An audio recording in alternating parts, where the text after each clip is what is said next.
Labas rytas visiems.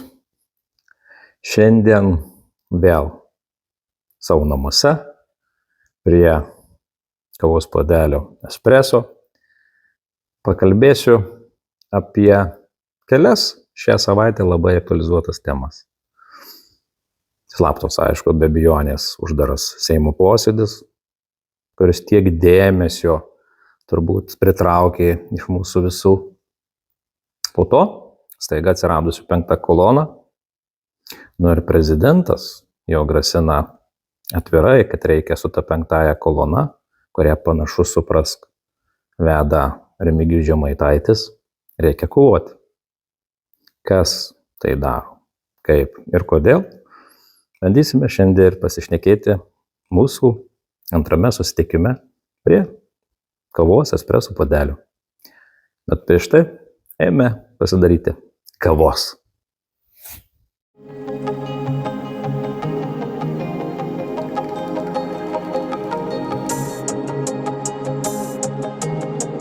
Kol pasidariau kavos, saulutė tai pradėjau šviesti, kad turėjau pakeisti filmavimo vietą. Bet tęskime.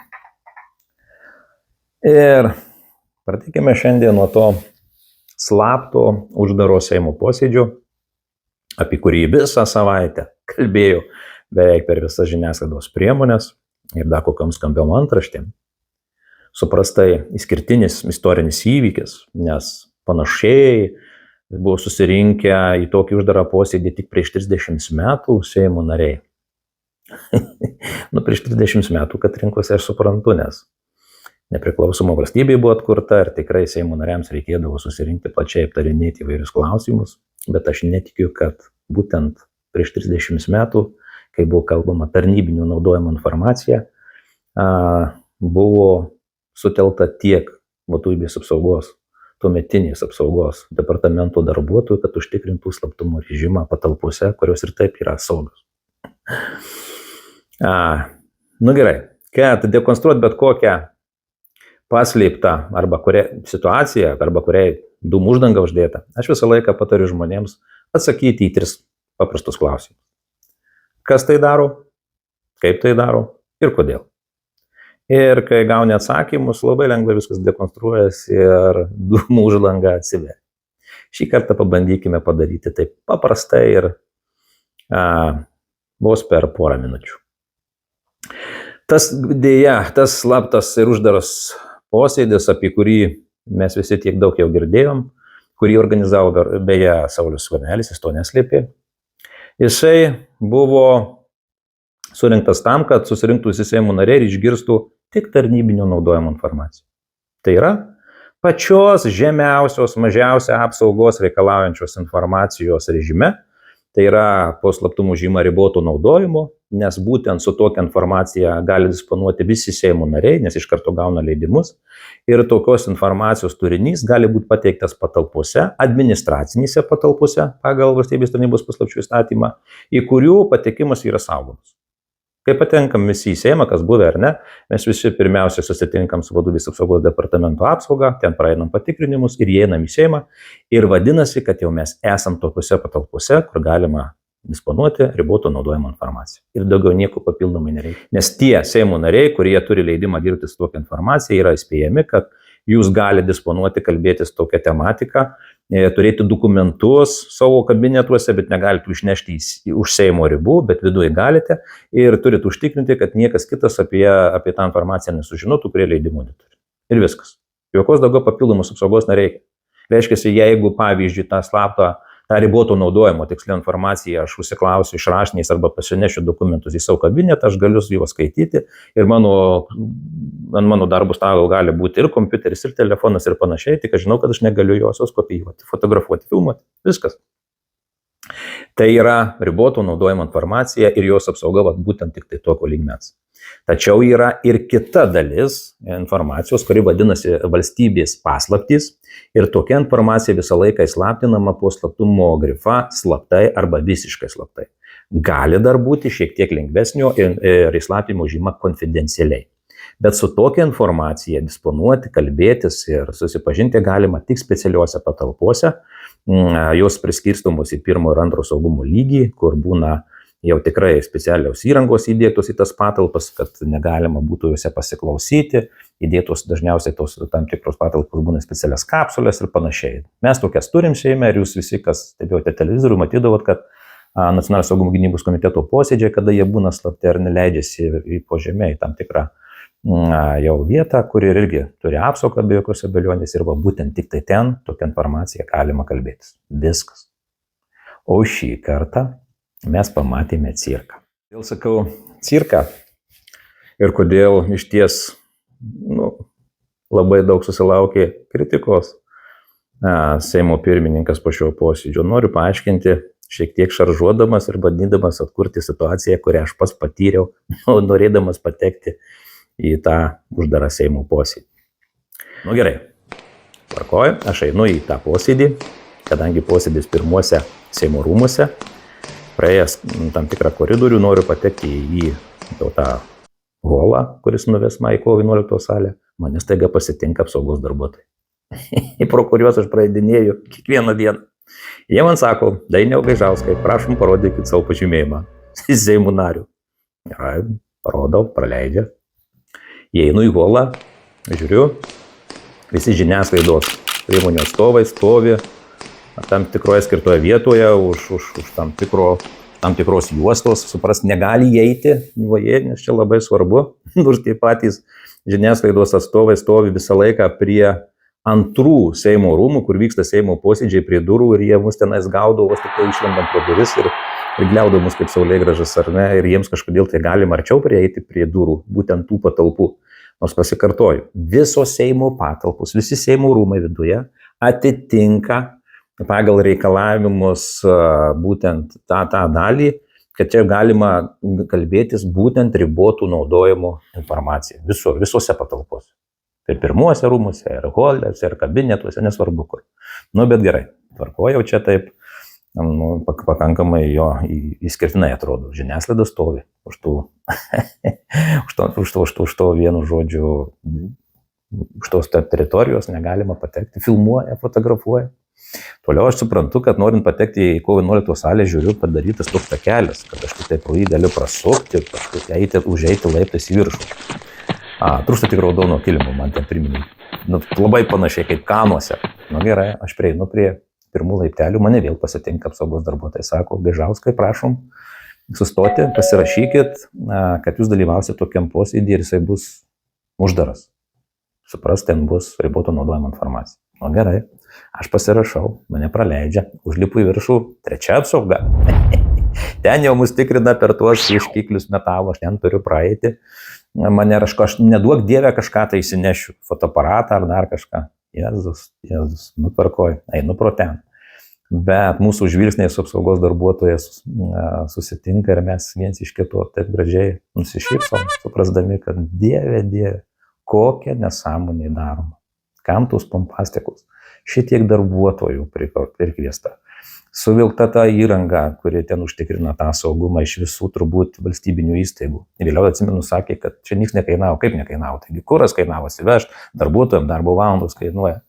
Tvarkoju, aš praeinu jau tą apsaugą ir jie einu į kovo 11 salę. Ten dar mane pasitinka darbuotojai. Sako, Dainiau Gaižauskai, Seimo nary. Jūs tvarkoju, atėjot be nieko, rankose nieko neturi, to, ką galėčiau aš įrašyti. Jums yra vieta pažymėta, kur jūs turite būti. Ir tik tai to vieto aš galėsiu iš to posėdžio metu būti, sėdėti. Gerai, mane palydė į tą vietą, aš atsisėdu, šalia sėdė su manęs Valius Ąžuolas, tu akys didelis, dairosi, žmogus pirmą kartą tokiuose patalpose. Sako, kas čia bus, ką čia mums tokio papasakos. Iš ties su tuo tokiu režimu perdėtų ar ne saugumo, jisai tiek padarė Saulius Skvernelis meškos paslaugą visiems, nes visi, aišku, prisigalvojo arba tokius lūkesčius įsikėlė, kad jau kažką tai išgirs tokio slapto čia, nes norint šitiek pastangų dėti, ar ne, kad tikrai kas čia dabar bus ir visi dar nuo pirmos minutės sėdi įsitempę.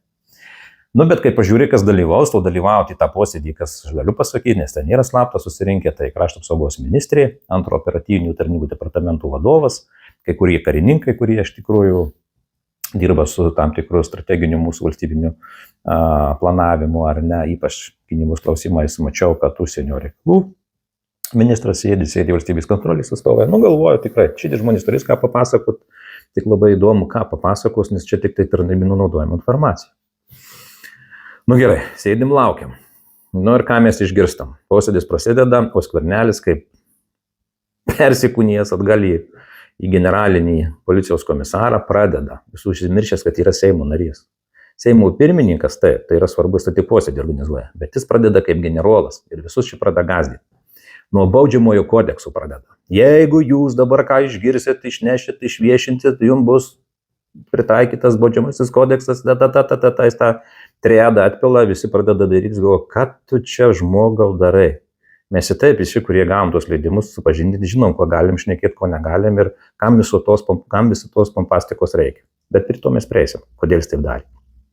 Ir gerai, ir pakviečia į pirmą dalį pasikalbėti arba papasakoti kažką tai krašto apsaugos ministrė. Klausom, ką jinai pasakys. Žinot ką, jinai pradeda savo pasakojimą praktiškai ir pasako viską tą patį, ką kalbėdavo jau arba kalba 2 mėnesius per visų žiniasklaidos priemones. Paslapties neišduosiu, nes jinai praktiškai kalba, kad vyksta karas Ukrainoje, kad tai yra grėsmė mums didelė. Be jokios abejonės, tu paaiškina, praktiškai tos pačius dalykus, kur tikrai nėra nieko slapto. Gal vieną kitą kokį tai skaičiuką paima, kuris tikrai nieko neiškraipo, didelio slaptumo tam jos pasisakymui nesuteikia. Ir viskas pasibaigia. Tada grįšiu, nes man kažkas skambina. Tęskime įrašą, nes gavau skambutį ir šiek tiek šiokį tokį trikdžiai, to tik įdomiau.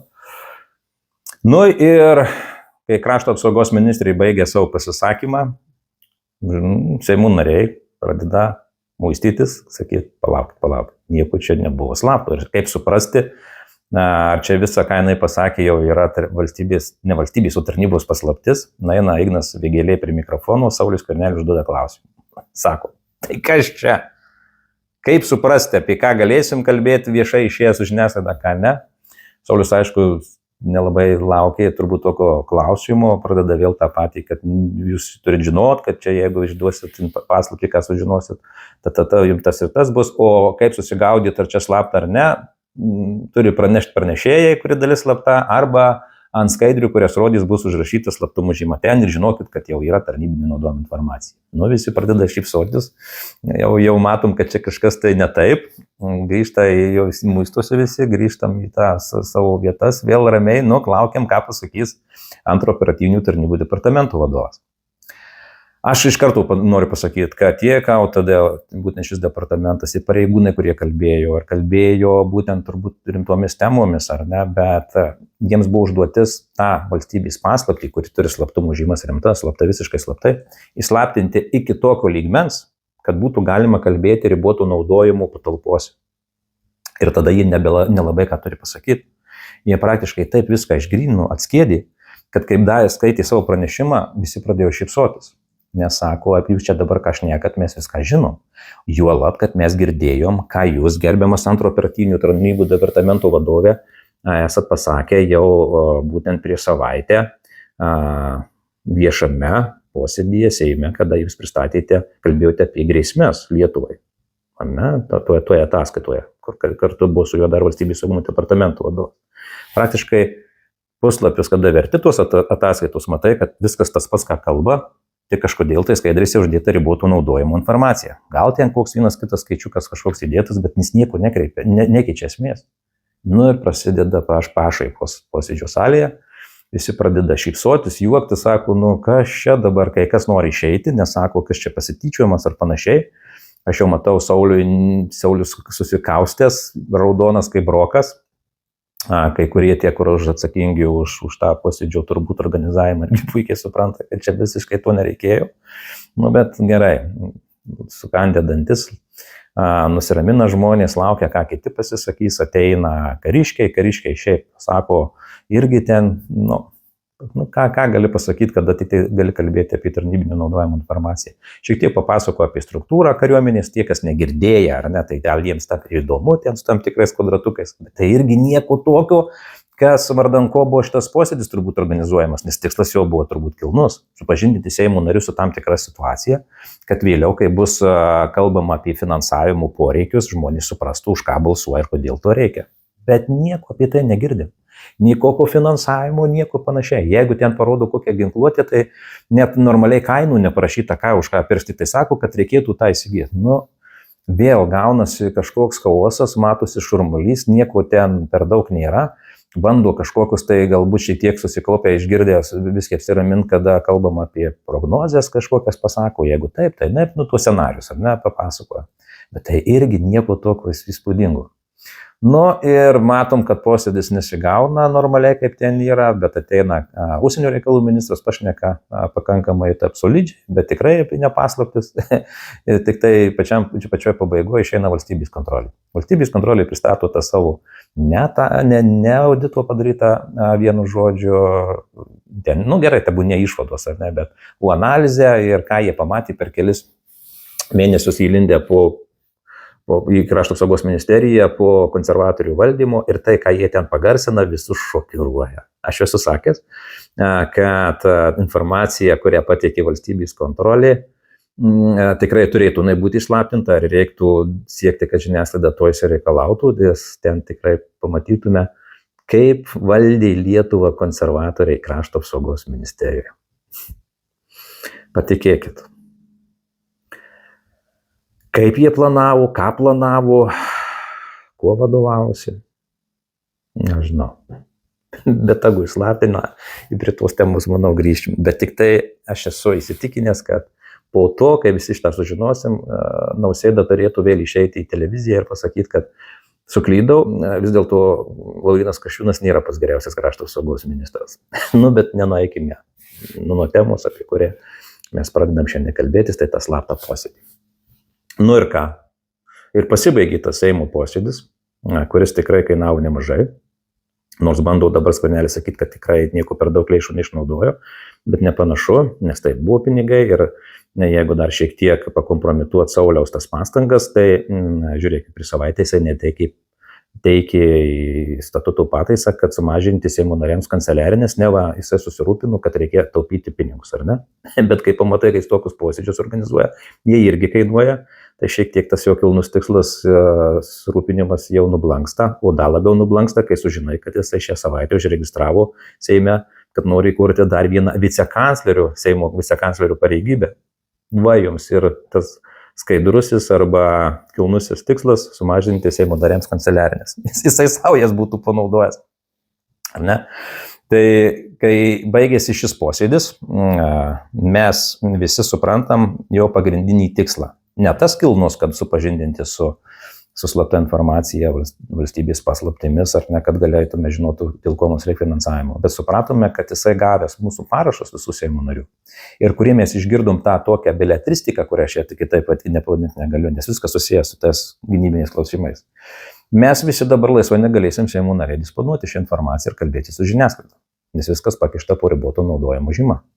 Ir jeigu tu įlysi arba bandysi pakritikuoti dabartinius jų siūlymus, mokestinius ypatingai pakeitimus, jie gali dabar sekti kiekvieną tavo žodį ir jeigu tu neduok Dieve prasikalbėjai, tau pradėti ikiteisminį tyrimą dėl galimai įslaptintos informacijos neteisėto nutekinimo.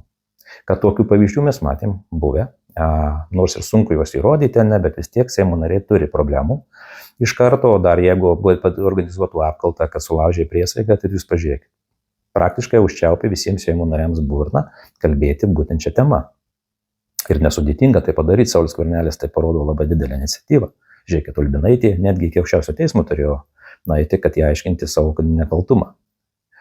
Žemaitaitis, matėm berods praeitą savaitę irgi, kad jau irgi turi problemų, nes Saulius Skvernelis prašo jam pradėti kažkokį tai tyrimą, nes neva galimai jisai jau yra atskleidęs paslaptį žiniasklaidai vienos ar kitos temos po pokalbio metu.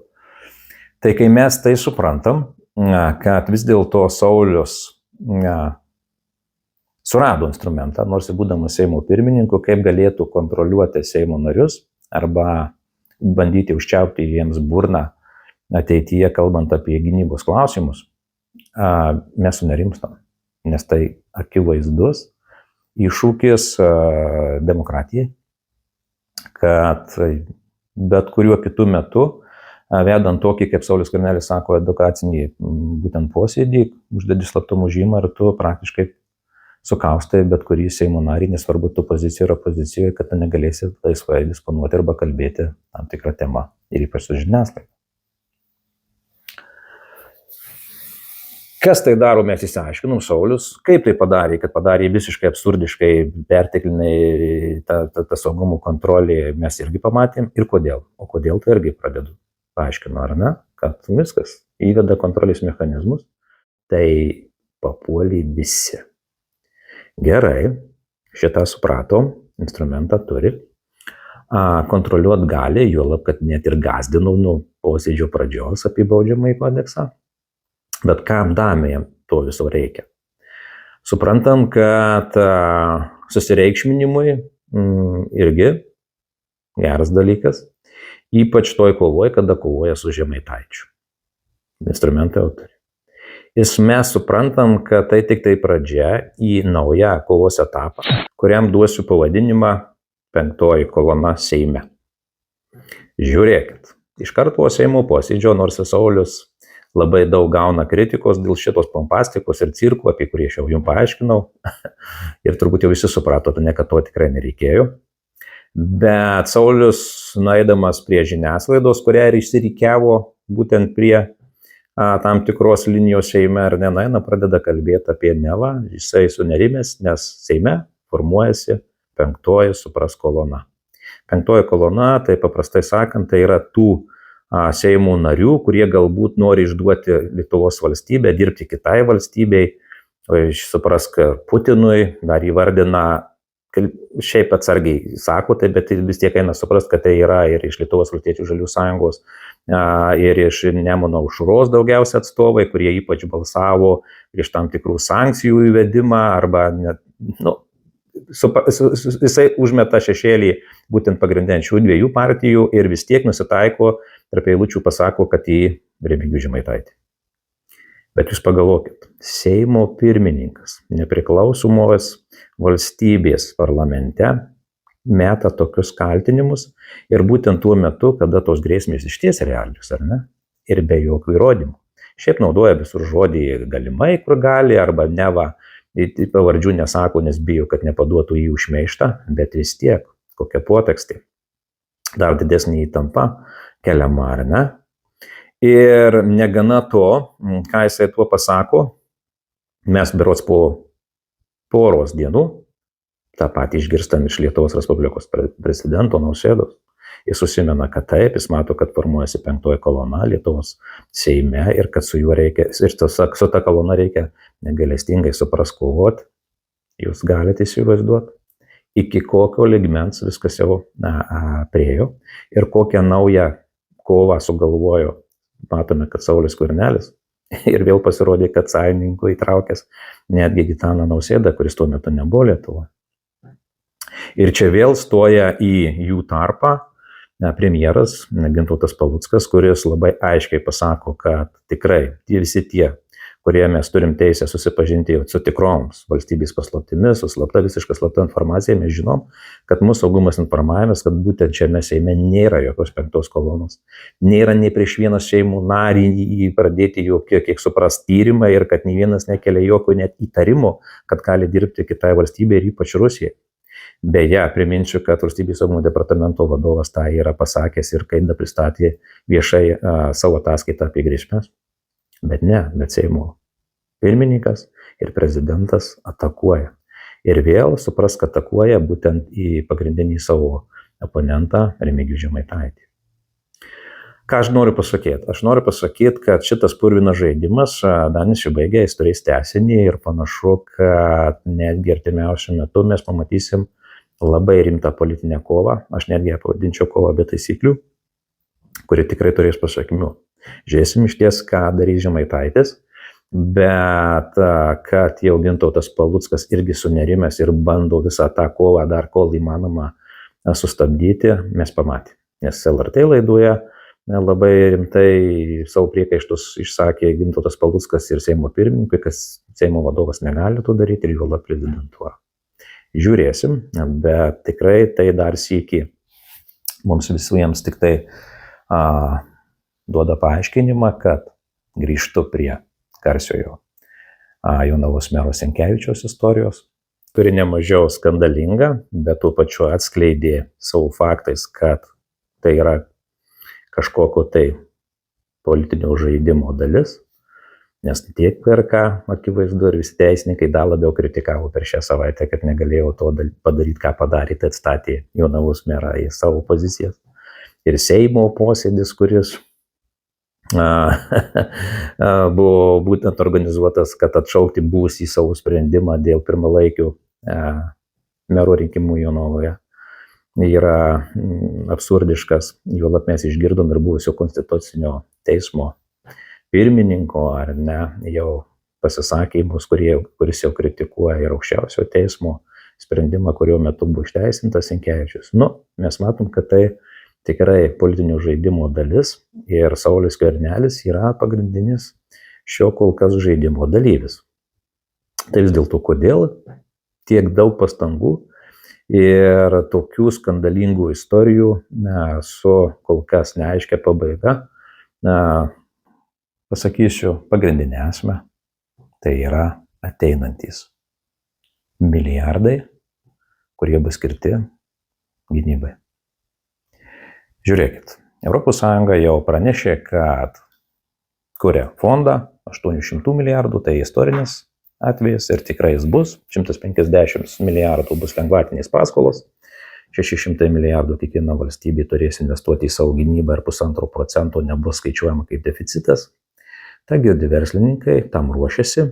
Lietuva jau visuomenė paruošė, kad investuos 5-6% nuo BVP, tai milžiniški pinigai, apie 15 milijardų, tai praktiškai antras biudžetas Lietuvos be ES paramos. Ir tikrai visi galės susidirbti. Nebūtinai nesąžininkai, bet sąžininkai. Ir jeigu, pagrindinį dabar pasakysiu mintį, jeigu Gintauto Palucko vadovaujama vyriausybė su juo priešaky jau užgarantavo arba susitarė su verslu, kuris investuos į gynybos pramonę ir taip toliau.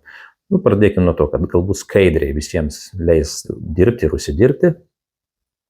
Panašu, kad Gintautui Paluckui niekas negrės, netgi Sinkevičiaus paruošta korta, kuri turėtų jį patraukti, nes čia jau ko gero užkulisiniai žaidimai, kurie nori būtent prieiti prie valdžios, kad galėtų tos milijardus skirstyti.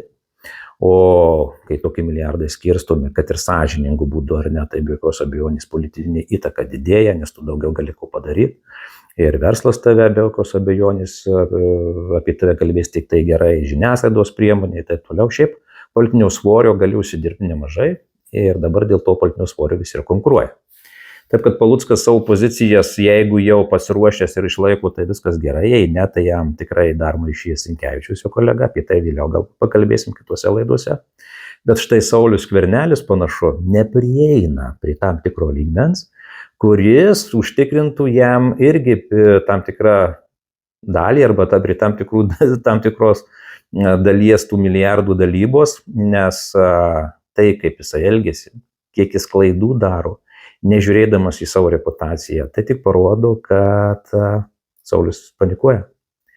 Ir aš spėsiu, kad jeigu jis ir toliau tą darys, nors ir pasėmęs Gitaną Nausėdą sąjungininkų, net laikys Gintautui Paluckui nervai ir Saulius Skverneliui išmes, aš tai pavadinčiau, iš barščių.